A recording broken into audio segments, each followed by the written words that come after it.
नमस्कार, मैं हूं अंकुर शर्मा। स्वागत है आपका खबर विस्तार से। मैं अपने इस खास बुलेटिन में हम बात करेंगे देश और दुनिया की बड़ी खबरों पर विस्तार से।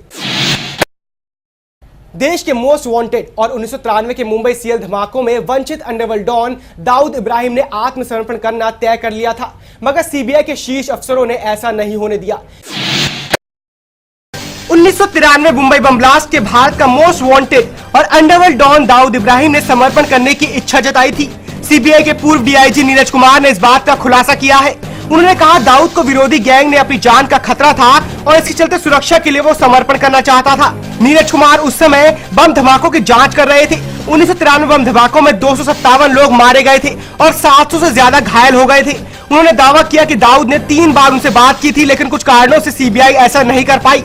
नीरज कुमार ने कहा कि बम धमाकों के लगभग 1.25 साल बाद जून 1994 में मैंने दाऊद से 3 बार बात की थी और उस समय ये घबराया हुआ था। वो समर्पण के विचार को लेकर दिलचस्पी ले रहा था, लेकिन उसे डर था कि भारत आने पर विरोधी गैंगस्टर उसे मार देंगे।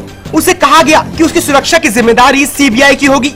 दाऊद परेशान था और कह रहा था कि धमाकों में उसकी कोई भूमिका नहीं है, लेकिन धमाकों के सबूत उसके दावे की धज्जियां उड़ा रहे थे। कुमार ने कहा कि दाऊद से समर्पण की शर्तों को लेकर बात होने से पहले ही उनके आला अधिकारियों ने पीछे हटने को कह दिया। नीरज कुमार इस समय अपने 37 साल करियर की टॉप 10 मामलों की जांच को लेकर किताब लिख रहे हैं। उन्होंने बताया कि दाऊद के करीबी मनीष लाला ने इन दोनों की बात कराई थी। लाला ने मुझे कहा कि दाऊद अपनी बेगुनाही साबित करने के लिए सरेंडर करना चाहता है। 4 साल बाद कथित रूप से छोटा राजन गैंग ने लाला की गोली मारकर हत्या कर दी। गौरतलब है कि वरिष्ठ वकील राम जेठमलानी ने भी कहा था कि धमाकों के बाद दाऊद ने उन्हें फोन किया था और समर्पण करने की इच्छा जताई थी। इस दौरान उसने आश्वासन मांगा था कि मुंबई पुलिस उसे प्रताड़ित नहीं करेगी और उसे नजरबंद नहीं रखेगी, लेकिन सरकार इस पर राजी नहीं हुई।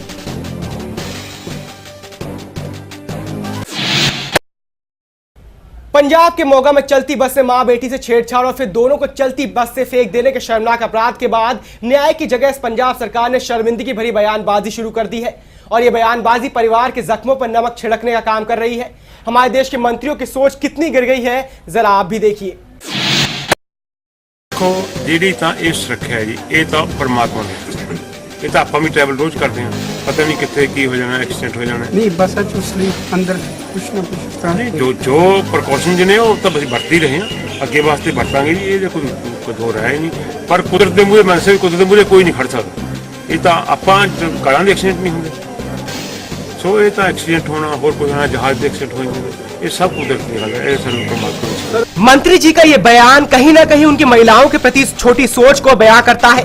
पंजाब के मोगा में मां बेटी के साथ हुई छेड़छाड़ और बस से फेंकने के मामले को लेकर पंजाब सरकार के एक मंत्री ने शर्मनाक बयान देते हुए कहा, इसे भगवान की मर्जी बताया है।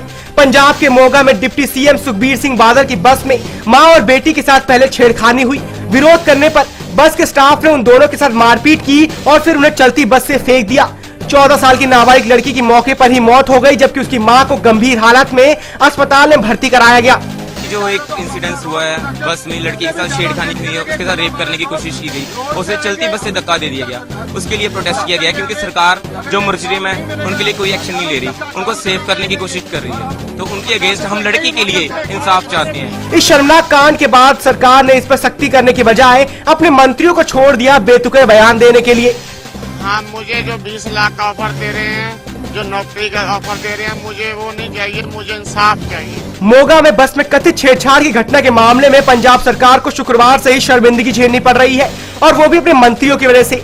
हालांकि पुलिस ने एक आरोपी को गिरफ्तार जरूर कर लिया है, लेकिन मंत्रियों की बयानबाजी कहीं न कहीं उनकी गैर जिम्मेदारी दर्शाती है। पंजाब में इस अपराध के खिलाफ लोगों में काफी आक्रोश है। पीड़िता के परिवार ने सरकार की ओर से दिए जा रहे 20 लाख की आर्थिक सहायता लेने से इनकार कर दिया। जिस बस में ये कथित छेड़खानी की घटना हुई वो मुख्यमंत्री प्रकाश सिंह बादल के परिवार की है। इस हादसे में बस से कूदकर घायल हुई मां की हालत गंभीर है।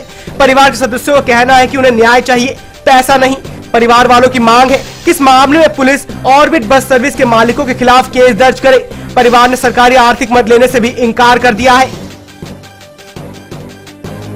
हमारे साथ कंप्रोमाइज कर लिया जाए, क्योंकि अब उनको पता चल गया है कि एक आंदोलन का रूप धारण कर गई है इस लड़की की मौत, और उस लड़की को सच्ची श्रद्धांजलि यही होगी कि अगर और हजारों लाखों लड़कियों की इज्जत सरकारी गुंडागर्दी से बच सके तो इससे ज्यादा उसकी आत्मा को सुकून नहीं मिलेगा। तो परिवार पर दबाव है, लेकिन हमने परिवार को आश्वासन दिया है कि हम उनके साथ हैं। ये अब इस परिवार की बेटी नहीं, ये पंजाब की बेटी बन चुकी है। पूरी दुनिया से जो फोन आ रहे हैं और ईमेल, फेसबुक या जो भी जिस किस्म की भी लोग हेल्प कर सकते हैं करेंगे, साथ खड़े। आम आदमी पार्टी भी इतना कर सकती है, आंदोलन का रूप ये सड़कों पर आएंगे, बसों को रोकेंगे, ऑर्बिट बसों इनकी जैसे दिल्ली में निर्भया कांड हुआ बिल्कुल वैसे ही कांड, उसमें भी बस में हत्या हुई थी, इसमें बस से फेंक कर हत्या हुई है, उसमें भी जो जबरदस्ती रेप किया गया, इसमें भी जो छेड़छाड़ हुई। हमें कोई इंसाफ नहीं मिल रहा, कोई कुछ नहीं सुन रहा है, ना कोई पुलिस सुन रही है, ना ऊपर से दबाव पड़ रहे हैं। बस अब क्या करें, कहाँ जाए, किसको अपनी बात सुनाए।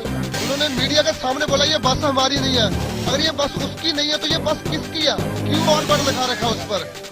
ऑर्बिट मेरे ख्याल से लोग कह रहे हैं कि उसके बेटे का नाम है। अरे बादल साहब भी बाद में बादल साहब कह रहे हैं कि मेरी बेटी से गलती होगी, अपनी दूह को बोल रहे हैं कि इस पर गलती होगी। गलतियां ऐसे होती हैं।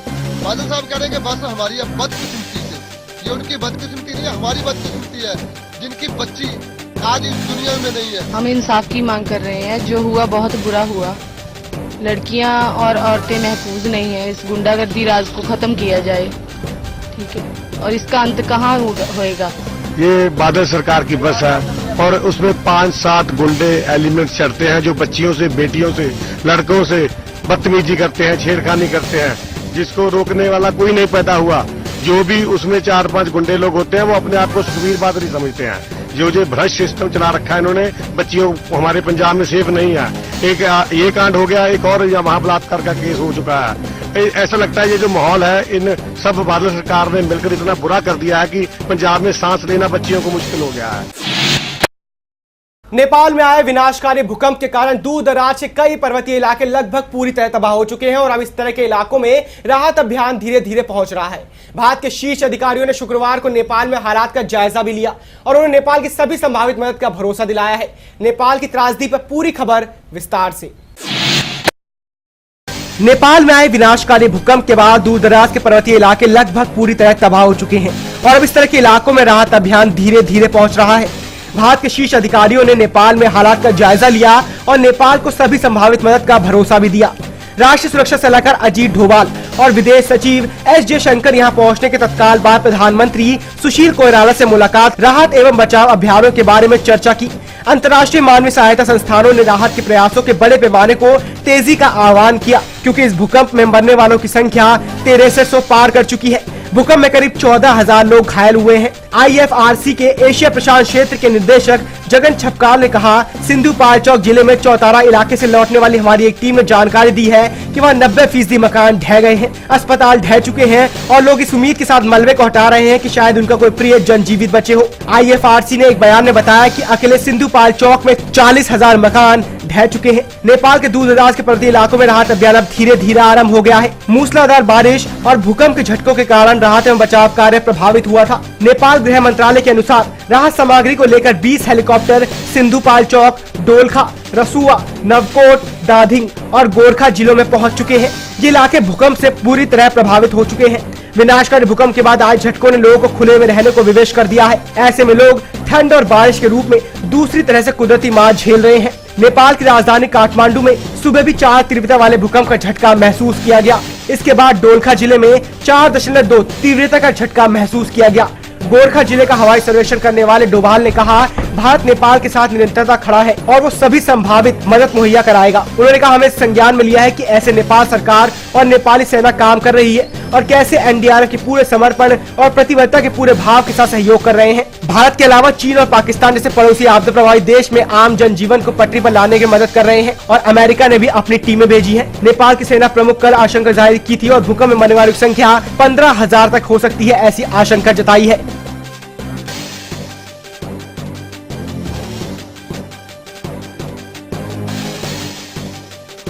एक बैठक अपने सारे अधिकारियों से की थी ताकि जो भी इस भूकंप से प्रभावित क्षेत्र हैं अथवा परिवार हैं उनको राहत दी जा सके। और मैंने विशेष रूप से उत्तर प्रदेश और बिहार के दोनों राज्य जहां पर भी बड़ी क्षति हुई है उनके मुख्यमंत्रियों से भी बात की है और उनके प्रति भी मैं आभार व्यक्त करना चाहता हूं कि उन्होंने तुरंत ये फैसला कर दिया कि हम अपनी बस भी नेपाल के लिए भेजेंगे, ताकि जो भी काठमांडू से दूर दराज भी जो फंसे हुए हैं लोग, सारे ऐसे टूरिस्ट इस बस के माध्यम से आ सकें। खबर विस्तार से में वक्त हो चला है एक ब्रेक का। ब्रेक से वापस आएंगे तो बात करेंगे कुछ और बड़ी खबरों की।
ब्रेक के बाद स्वागत है आपका। रुक करते हैं अगली खबर का। अटल बिहारी वाजपेयी की सरकार में मंत्री रहे अरुण शौरी ने शुक्रवार को नरेंद्र मोदी सरकार पर निशाना साधते हुए कहा कि मौजूदा सरकार की आर्थिक नीति दिशाहीन है। वही सामाजिक माहौल अल्पसंख्यकों के बीच अत्यंत चिंता पैदा कर रहा है। अटल बिहारी वाजपेयी की सरकार में मंत्री रहे अरुण शौरी नरेंद्र मोदी सरकार पर निशाना साधते हुए कहा, मौजूदा सरकार की आर्थिक नीति दिशाहीन है। वही सामाजिक माहौल अल्पसंख्यकों के बीच काफी चिंता पैदा कर रहा है। पत्रकार से नेता बने 73 वर्षीय शौरी ने कहा, मोदी का 1 साल शासन आंशिक तौर पर अच्छा है। प्रधानमंत्री के रूप में विदेश नीति में उनकी ओर से किया गया बदलाव अच्छा है, लेकिन अर्थव्यवस्था में किए गए वादे पूरे नहीं हुए। मोदी सरकार का 1 साल होने के पहले एक टीवी चैनल को दिए विशेष साक्षात्कार में कहा, सरकार नीतियों से ज्यादा चिंतित सुर्खियों में रहने को लेकर रहती है। हालात ऐसे हैं कि एक जिग्सॉ पजल के कई टुकड़े इस तरह बेतरतीबी से पड़े हुए हैं, उन्हें एक साथ जोड़ने के बारे में दिमाग में कोई तस्वीर साफ नहीं है। इन दिनों बीजेपी में सक्रिय भूमिका निभा रहे शौरी ने कहा कि वादों के बावजूद पूर्ण प्रभाव करों और उत्पादन के लिए प्रोत्साहन पर विदेशी निवेशकों की आशंकाओं पर जमीनी काम नहीं दिखाई दिया। निवेशकों को स्थिरता और पूर्वानुमान की क्षमता चाहिए। जाने माने बैंकर दीपक पारेख द्वारा जमीनी हालात पर जताई गई चिंता को आगाह करने के तौर पर लिया जाना चाहिए। वाजपेयी सरकार ने निवेश, संचार और सूचना प्रौद्योगिकी मंत्रालय का प्रभार संभाल चुके शौरी के मुताबिक इस तरह के दावे खबरों में बने रहने के लिए है, लेकिन इनमें कोई दम नहीं है। कर संबंधी मुद्दों को संभालने के तरीके की भी आलोचना की, जिसकी वजह से विदेशी निवेशक दूरी बना रहे हैं। पहले इसने उन्हें अलग थलग कर दिया, लेकिन अब ये हंसने का मौका दे रहा है। शौरी ने मोदी के संदर्भ में कहा, आप धोस दिखाने वाले रूप में आए हैं। लव जिहाद और मुरादाबाद की हिंसा की घटना के संदर्भ में मुस्लिम युवकों को अलग थलग पड़ने की बात करते हुए शौरी ने कहा, अगर 100 मुस्लिम युवक मिलकर आते हैं और कहते कि हमें यहाँ न्याय नहीं मिल रहा तो हमें समस्या होती है। शौरी ने मोदी के विवादास्पद बेशकीमती सूट का विषय उठाया और कहा, ये समझ से बाहर है कि बड़ी गंभीर भूल थी। मुझे समझ नहीं आता कि उन्होंने सूट को लिया क्यों और फिर उसे पहना क्यों। आप गांधी जी का नाम लेकर इस तरह की चीजें नहीं पहन सकते। अच्छी बात है कि उन्होंने जल्द से जल्द इसे छुटकारा पा लिया। सुप्रीम कोर्ट ने दिल्ली के मुख्यमंत्री अरविंद केजरीवाल के खिलाफ निचली अदालत में लंबित आपराधिक मानहानि के 2 मुकदमों की कार्रवाई पर शुक्रवार को रोक लगा दी। पूरी खबर पर नजर डालते हैं विस्तार से।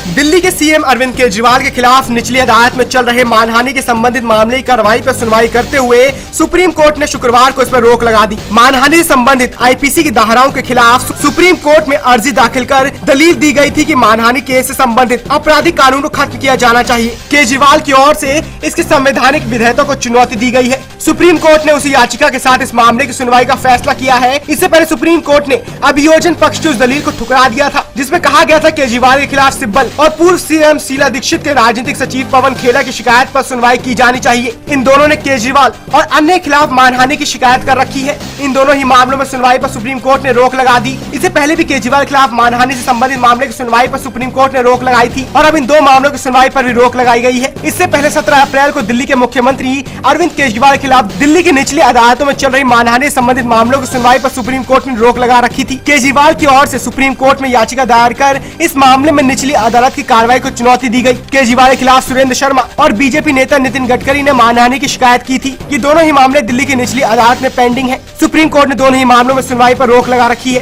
सुप्रीम कोर्ट के जस्टिस दीपक मिश्रा की अगुवाई वाली बेंच ने इस मामले में केंद्र सरकार को भी नोटिस जारी किया था। केजरीवाल की ओर सुप्रीम कोर्ट में याचिका दायर कर यह भी गुहार लगाई गई कि मानहानि के मामले में कोई आपराधिक मामला नहीं चलना चाहिए। केजरीवाल ने आईपीसी की धारा 499 और 500 की संवैधानिक वैधता को चुनौती दी। सुप्रीम कोर्ट ने केजरीवाल की इस याचिका को सुप्रीम कोर्ट में पहले ही दाखिल सुब्रमण्यम स्वामी की याचिका के साथ जोड़ दिया है।